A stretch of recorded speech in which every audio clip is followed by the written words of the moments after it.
We start off today's edition of Jamaica Magazine by continuing to pay tribute to the life and work of the late William Bunny Ruggs Clark, former lead singer of the international reggae band Third World.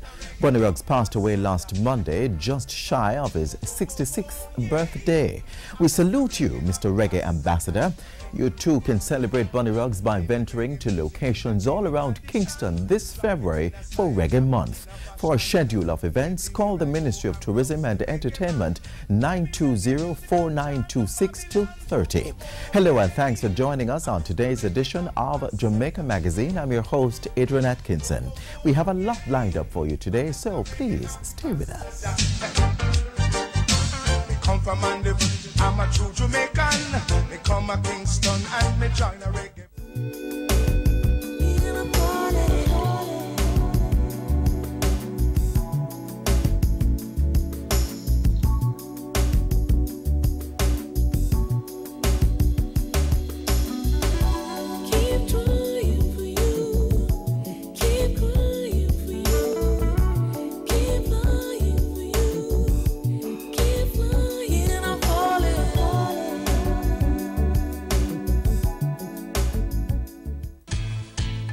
Visitors and patrons of Devon House, the south lawns of the historic properties temporarily closed to the public.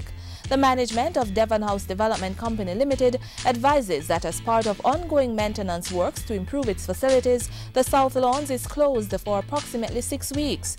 During this period, access to these lawns by members of the public is restricted. All other activities at Devon House remain unchanged.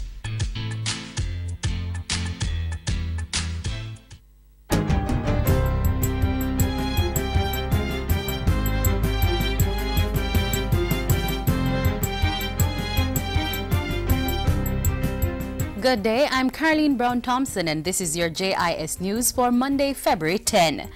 Government will be spending approximately $2.4 billion on social programs to benefit sugar-dependent communities over the next 3 years. Prime Minister Portia Simpson Miller made the announcement last Thursday, saying expenditure would go towards schools, health and sports facilities. This funding, you should note, is in addition to the approximately $900 million which has already been disbursed to sugar workers and small cane farmers to cushion the effect of the fallout from the divestment of the public sector sugar estates. Mrs. Simpson Miller said government was working to significantly transform sugar-dependent communities as part of the process of rural development. The Prime Minister was addressing a ceremony to hand over 39 housing units at the Steelfield Spicy Hill Housing Development in Duncan's Trelawney. Constructed at a cost of $155 million, the housing units were provided under the European Union-funded Sugar Barracks relocation project. The beneficiaries got the keys to their new homes free of cost, with only payments made for their titles, which will be distributed soon. Government is contributing $32 million to expand and extend the life of a public-private program that has given young people more employment options. Tamara McHale has the details. The initiative is Youth Upliftment through Employment Program Youth, and for 3 years it has provided educational opportunities, job placement and mentorship for approximately 1,616 participants. Last Friday, the partners signed a Memorandum of Understanding to roll out Phase 2. The MOU was signed by Youth Limited, several government ministries, the Heart Trust NTA and the National Housing Trust. Speaking at the signing, Prime Minister Portia Simpson Miller expressed satisfaction at this next step, but recommended that the training be fit to meet the needs of the global logistics hub. This initiative qualifies as one that will have a ripple effect in this country for generations to come. We should ensure we look at the requirements for the logistics hub and how we can begin to train young persons so that once we get that program going, then they will be able to gain employment. Youth Phase 2 will be rolled out over the next 18 months, introducing 100 participants to a new pre-skills literacy and numeracy training element. Education Minister Reverend Ronald Thwaites said he hoped the program would be replicated. I hope that we will use this model as a signal for the resurgence of the practice of apprenticeship which is so needed in our society. Joseph Matalon is the chairman of Youth Limited, and he expressed gratitude to the government, pointing out that the program's success was as a result of strategic partnerships. Youth has become an important case study for the success that can be achieved through public-private sector partnerships in leveraging resources and management skills to optimize the impact of national and community development programs and interventions. Tourist arrivals for the 2013-2014 winter tourist season are up over the previous year.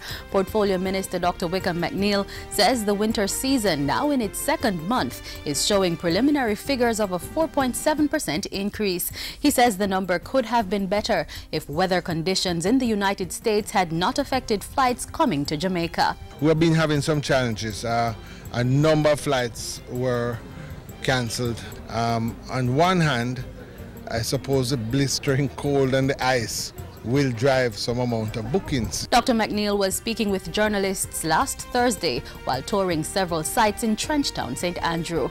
It was part of activities to mark the 69th birthday of reggae icon Bob Marley. Government has signed a $51 million contract with Alpha Shore Structures and Roofing to renovate and equip the Nannyville Health Center in St. Andrew. The move is in keeping with the government's agenda to enhance the primary health care system to provide greater access to residents in various communities. The National Health Fund is financing the $51 million project. To cover the cost for termite treatment, demolishing and installation of new partitions and windows, construction of offices and consulting rooms, extensive roof repairs, refurbishing of sanitary conveniences, electrical rewiring, plumbing, and painting. The project should be completed by July of this year. Member of Parliament for Southeast St. Andrew Julian Robinson and Health Minister Dr. Fenton Ferguson urged residents to take care of the health center when it's completed.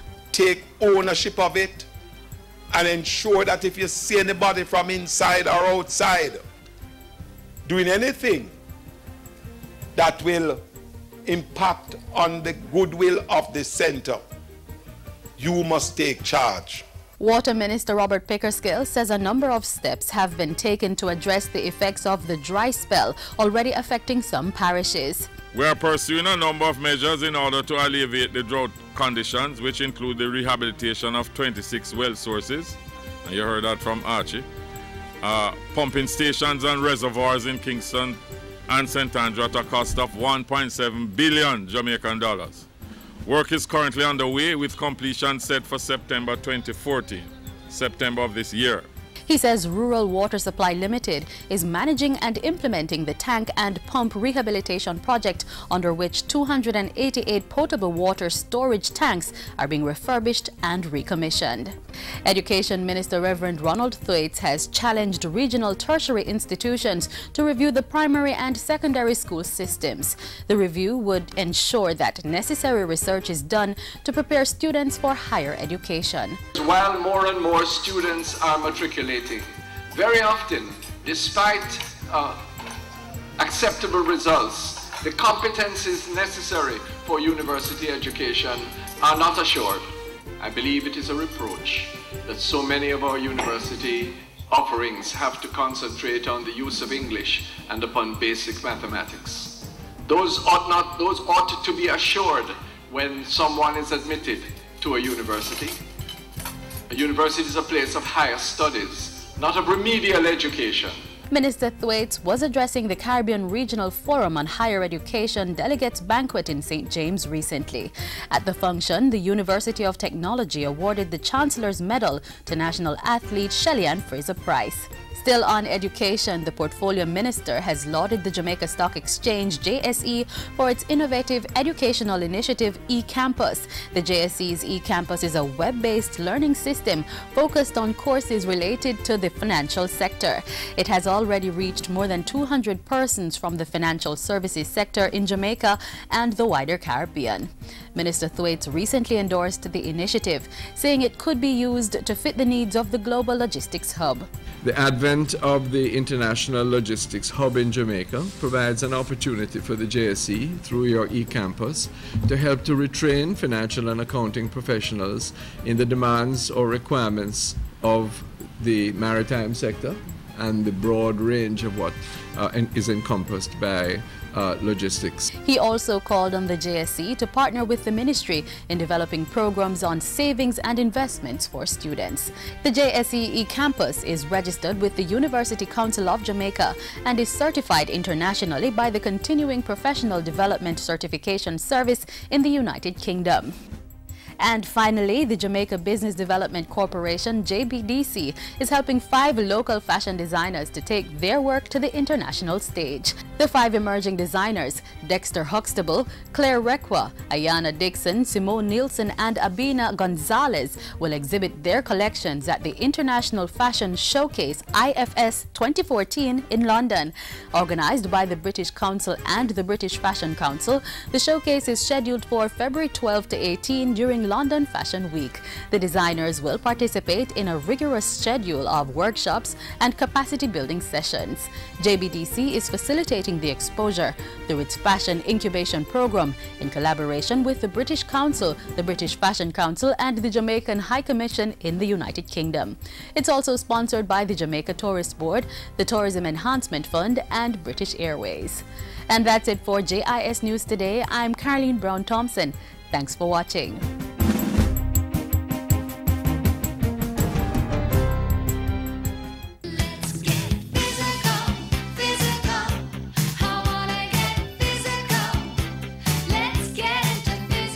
Did you know regular physical activity controls your weight, reduces your risk of cardiovascular diseases, reduces your risk for type 2 diabetes and metabolic syndrome, reduces your risk of some cancers, strengthens your bones and muscles, and increases your chance of living longer? Get active, get fit, stay healthy.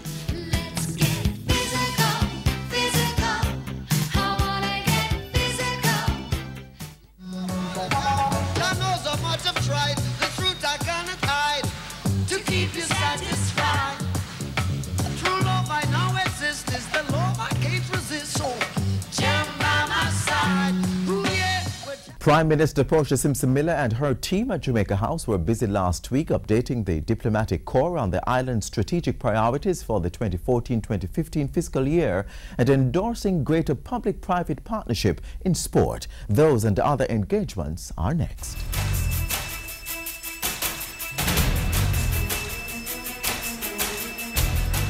Prime Minister hosts Jamaica's allies during Diplomatic Week. Second phase of Youth Build project launched and more houses for sugar workers. This is Jamaica House Weekly. I'm Samantha Allen. With this year's focus on partnerships for growth, the Diplomatic Week appears to have been a resounding success. Prime Minister Portia Simpson Miller used the week-long activities to meet with the diplomatic corps, assuring them that the foundation was being laid for a climate of economic recovery and growth. She used the opportunity to update the gathering on the strategic priorities for the 2014-2015 fiscal year. Mrs. Simpson Miller also called for deeper cooperation among nations on world affairs. Interdependency between nations and the global nature of many of the problems we face require us to deepen the dialogue between our peoples and our countries. If we are to achieve sustainable development, we must move beyond national borders to forge alliances at the multilateral level. In the meantime, the Prime Minister reiterated her call for specific attention to be paid to vulnerabilities common to small island developing states. She added that Jamaica was fully committed to a comprehensive post-2015 development agenda. This should address key challenges in a holistic and coherent way to ensure the optimal mix of measures for attaining lasting solutions. And the Prime Minister used the Diplomatic Week to welcome Australia's new ambassador to Jamaica, His Excellency Ross William Tyso. In accepting his credentials, Prime Minister Portia Simpson Miller expressed confidence that Ambassador Tyso would be able to improve the relations with Jamaica and Australia in several key areas and foster a stronger and lasting bond of friendship. In response, the ambassador thanked the Prime Minister for her confidence and expressed commitment to advancing diplomatic relations. The Prime Minister also met with Israel's ambassador-designate to Jamaica on Tuesday. In receiving the ambassador, Mrs. Simpson-Miller said Jamaica valued its diplomatic relationship with Israel and looked forward to deepening the cooperation between both countries. We have an inescapable duty to ensure that our young people are adequately prepared to become employable, to create jobs for themselves, and to lead in any sphere of endeavor. Prime Minister Portia Simpson-Miller speaking Friday right after she signed an MOU for the second phase of the successful Youth Upliftment Through Employment Youth Build initiative. The Memorandum of Understanding, worth $32 million, will run the program for another 18 months and benefit some 100 youngsters. Youth Build is part of the approach towards integrative national development. It facilitates a partnership between the private and public sectors.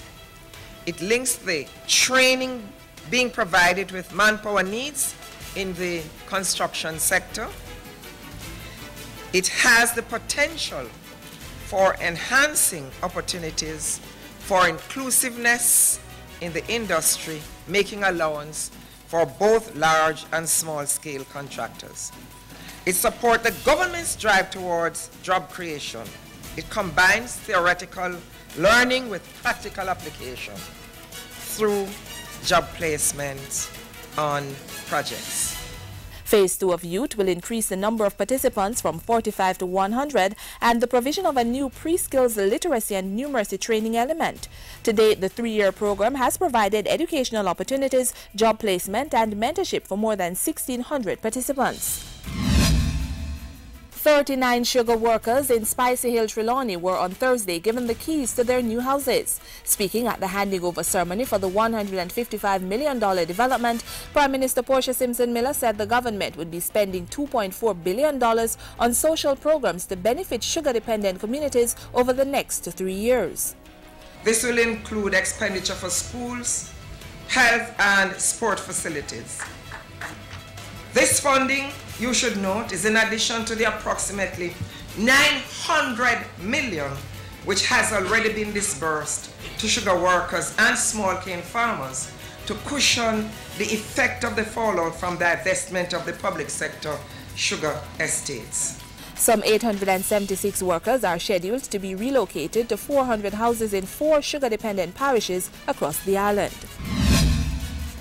Prime Minister Portia Simpson-Miller celebrated a major milestone last week. On Wednesday, Mrs. Simpson-Miller marked her 40th year as a public servant. Mrs. Simpson-Miller began her political career in 1974 as a councillor in the Kingston and St. Andrew Corporation, the KSAC. She served as cabinet minister for various portfolios including labour, local government, sport and tourism. The staff at the office of the Prime Minister congratulated her on a successful run and toasted her achievements. And Mrs. Simpson-Miller also made time last week to meet with Dr. Carl Wright, Secretary General of the Commonwealth Local Government Forum at Vale Royal. The Prime Minister and Dr. Wright discussed matters regarding climate change, local government and community development. The Prime Minister said local authorities were closer to the people and were therefore an important platform for the building of better communities while enhancing the lives of citizens. Dr. Wright commended the Prime Minister for the work the government has been doing in driving legislation for local government reform. And that's it for this week's edition of Jamaica House Weekly. Join us again next week for the latest news and updates from the office of the Prime Minister.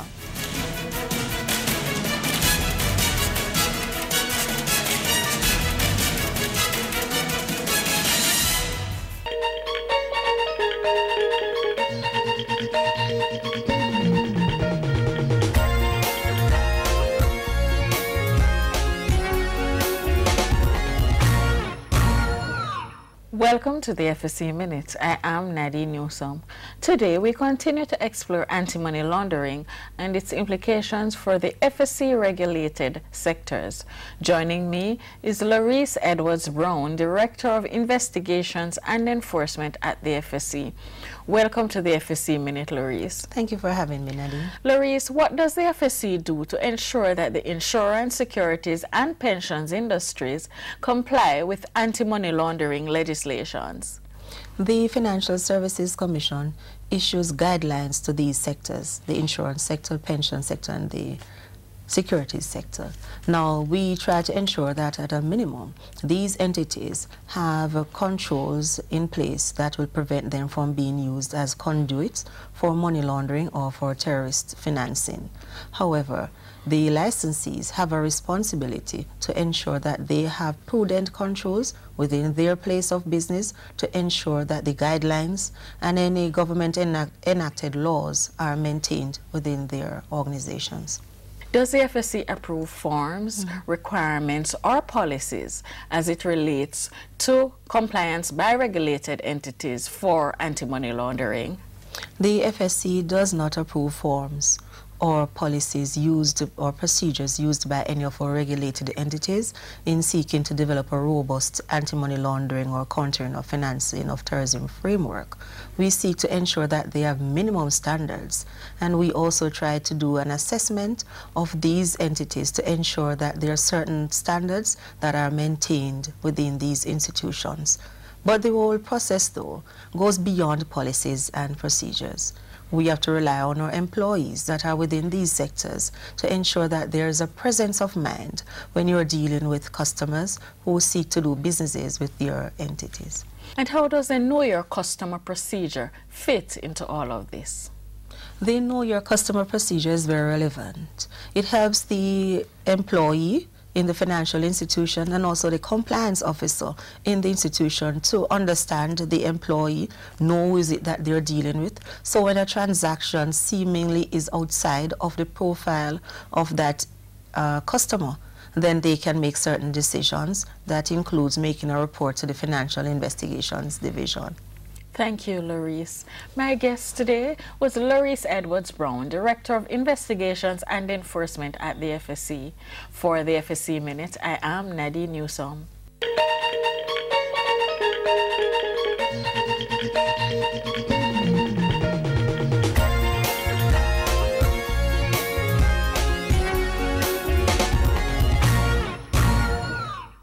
In the fight against poverty, the government is steadfast in its commitment to improving the lives of needy Jamaicans through the provision of more housing solutions. One of those initiatives is the Sugar Barracks Relocation Program. Take a look.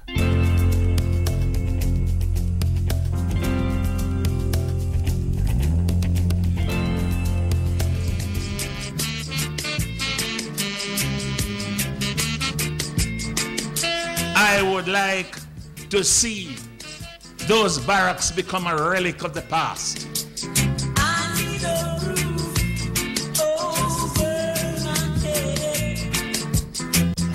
I feel glad enough because we have been waiting for years and now it's finally coming true. Clara is among hundreds of persons benefiting from a program dedicated to elevating the living conditions of Jamaican sugar workers. The time has now come for a fundamental and sustainable transformation of the way sugar workers live. The Barracks Relocation Project was therefore conceived to build decent houses and decent communities for the current and future generations. It's part of what's called social inclusion, a governance model identified by the Portia Simpson Miller administration as one of its strategic priorities for the 2013-2014 financial year. Through the Sugar Barracks Relocation Project, Clara and others are enjoying the security of a safe, decent place within which to take shelter. The pride that comes with fulfilling a lifelong, sometimes intergenerational goal, and the freedom of having an asset with which to trade, secure loans, and provide the equity for other income-generating ventures. The government, with the support of the European Union, under the Accompanying Measures for Sugar program, has decided that all residents of the Sugar Estate Barracks identified by the Sugar Transformation Unit are to be relocated to new housing developed on excluded estate lands. About 876 sugar workers will benefit from approximately 398 houses on 7 sites across the parishes of Westmoreland, Trelawney, St. Thomas and Clarendon. The project is being funded by the European Union to the sum of $1.4 billion. We are happy to contribute to a sector with such a great potential and are confident that this excellent level of cooperation will continue. A major consideration of the project is restoring dignity to the hard-working men and women who toil unending to bring sugar and its byproducts to our tables. When rain fall, we wet up and so on, hurricane come and blow off it up them, but now I'm glad to say it a change. So I'm not going to have them problem there anymore.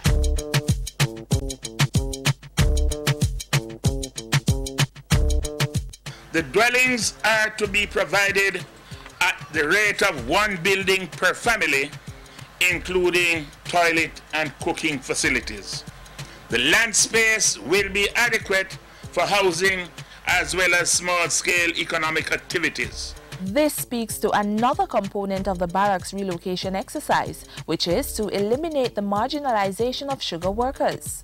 We are rolling out an ambitious raft of projects to support improvements to social and economic infrastructure in sugar areas.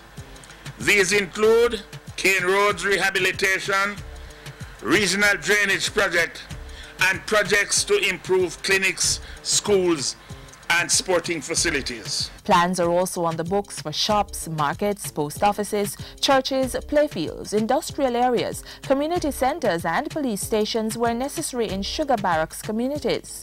This enabling environment will provide job opportunities and encourage community participation as it sets out to build human capacity.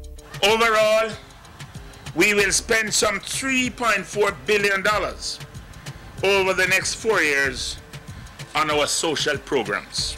Ground has been broken for schemes in all 4 parishes, with advance work taking place on the Steelfield relocation site in Trelawney. This $215 million scheme will house some 97 former and current sugar workers from 39 homes. In Clarendon, the Springfield relocation site is to house 209 occupants. The value of this project is $160.4 million. The largest of the schemes is in St. Thomas and is shared between Stokes Hall and Hampton Court with 225 houses. Now in its infrastructure stages, the $305.8 million project will house 486 residents once completed.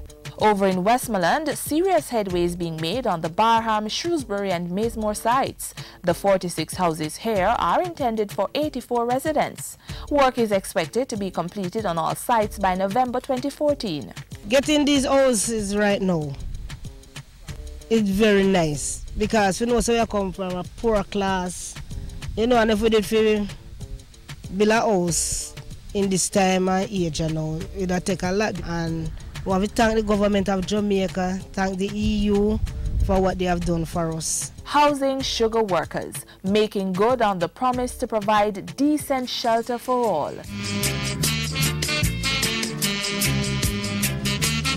Improving the lives of citizens in sugar communities, making social inclusion a Jamaican reality.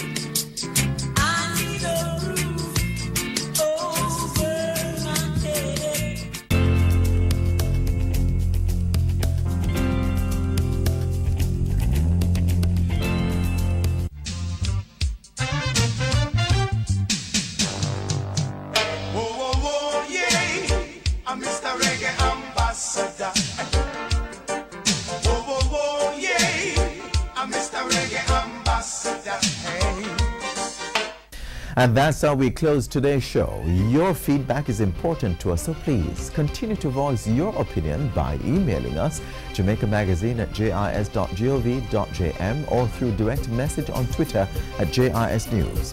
Our website, jis.gov.jm, has all you need to know about government programs and services. You may also like our Facebook page to get positive, up-to-date information on what's happening in Jamaica, land we love. On behalf of the entire team here at the JIS, I'm Adrian Atkinson. Pleasant viewing.